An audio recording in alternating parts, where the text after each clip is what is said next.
You know that coworker who never asks for help? The one who figures it out themselves, stays calm in chaos, doesn't need a participation trophy. Yeah, that person probably came home to an empty house at age 8 with a key around their neck. And they turned out fine. Maybe too fine. If you're someone who grew up letting yourself in after school, making your own snacks and solving your own problems because no one else was there, welcome. You're about to feel very seen.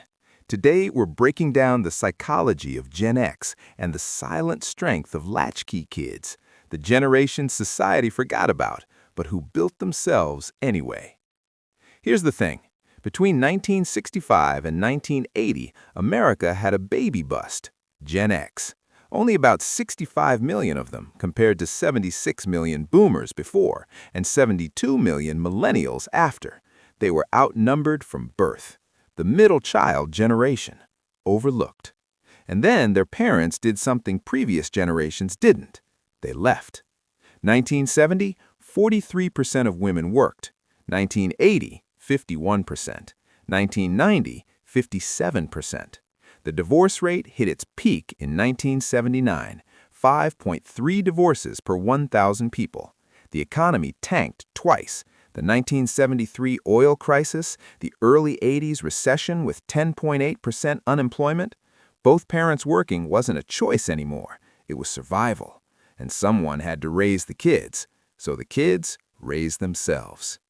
By 1982, approximately 2 million children aged 5 to 13 were regularly caring for themselves after school. Some estimates from the late 80s say closer to 7 million, maybe more.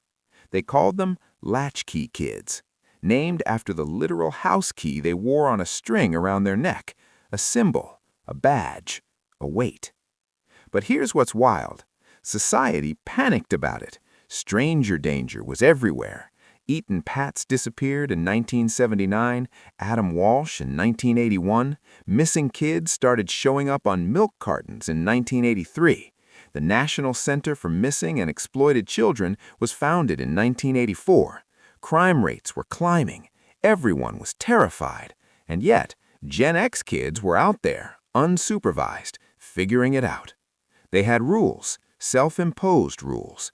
Don't answer the door. Don't tell anyone you're alone. Call mom at work the second you get home. Lock the door. Do your homework. Make a snack. Watch TV. Survive until someone gets back. 3 to 4 hours a day, sometimes more, of complete autonomy. No adults, no safety net, just you. Psychologists call this stress inoculation, manageable doses of stress that prepare you for bigger challenges later. And Gen X, they got the full vaccine. They learned to cook, to clean, to handle conflict without running to an authority figure, to entertain themselves, to be okay with being alone. And here's the thing no one talks about. They weren't just okay, they got good at it. Research shows that moderate independence in childhood builds resilience, problem-solving skills, emotional regulation, creativity. Gen X didn't need someone to solve their problems. They didn't wait for permission. They didn't expect a trophy for showing up, because no one was there to give them one. But there's a shadow side. Some of those kids weren't building character, they were surviving neglect. Because the latchkey experience wasn't the same for everyone. If you had money, you had options, nannies, after-school programs, safe neighborhoods. But if you didn't, you were on your own in a very different way. And some of those kids didn't come out stronger. They came out quiet, anxious, learning that asking for help meant being a burden. So, Gen X became the most skeptical generation, the least likely to trust institutions, the least impressed by authority. They watched their parents work themselves to exhaustion and still get divorced. They were promised the American dream and got handed the keys to an empty house instead. And they learned early, the only person you can rely on is yourself. Fast forward to today, Gen X is in their 40s and 50s now, running companies, raising kids, caring for aging parents, the sandwich generation. And a lot of them parent the exact opposite way they were raised. Helicopter parenting? That started with Gen X, because they remembered what it felt like to be alone, to wonder if anyone was coming, to feel forgotten.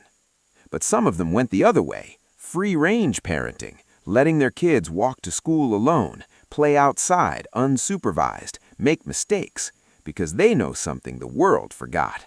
Kids are tougher than we think. And maybe, just maybe, being a little bit uncomfortable is how you learn to be strong. Here's what society gets wrong. They look at Gen X and think they're cynical, detached, too cool to care. But that's not it. They just don't need external validation the way other generations do. They don't post everything online. They don't need a standing ovation for doing their job. They show up, they handle it, they move on, because that's what they've always done. And modern psychology is finally catching up. Turns out, solitude isn't loneliness. Independence isn't abandonment. And the skills you learn when no one's watching, those stick. Gen X knows how to sit with discomfort, how to be bored without spiraling, how to solve a problem without Googling the answer first. Skills that are disappearing now that every kid has a phone in their pocket and a parent on speed dial. So, if you're Gen X or if you were a latchkey kid from any generation, here's what I want you to know. You're not broken because you don't need people the way others do. You're not cold because you don't cry in public. You're not difficult because you'd rather handle it yourself. You were just raised in a time when self-reliance wasn't a choice. It was the only option, and you made it work. But here's the question. Do you stay self-reliant because it makes you stronger, or because you learned early that asking for help means no one's coming?